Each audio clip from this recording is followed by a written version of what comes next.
Let me start by just acknowledging that uh, we have seen in the last several weeks, last few months, uh, the kinds of epic uh, changes and events in our country that uh, are as profound as anything that I've seen in my lifetime. And I'm now a lot older than planned. I'm going to be 59 soon.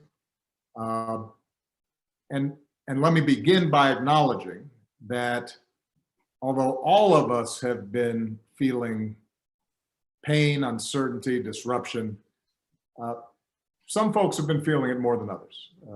Most of all, the pain that's been experienced by the families of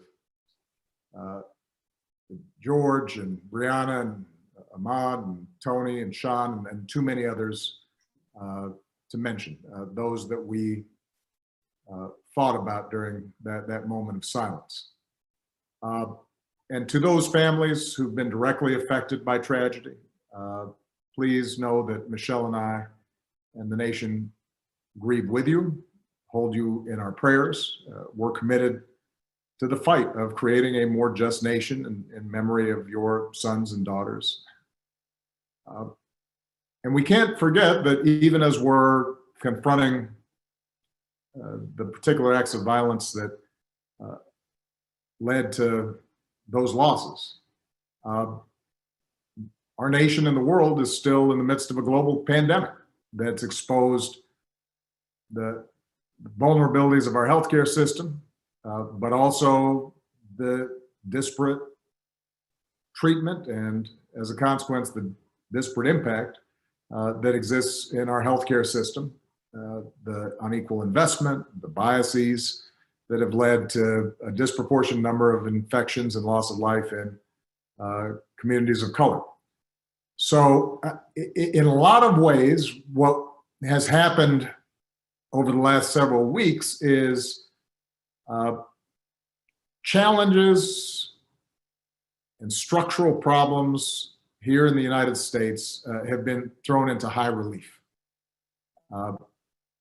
They're the outcomes not just of the immediate moments in time, but they're the result of a long history of slavery and Jim Crow and redlining and institutionalized racism that too often have been the plague, this original sin of our society.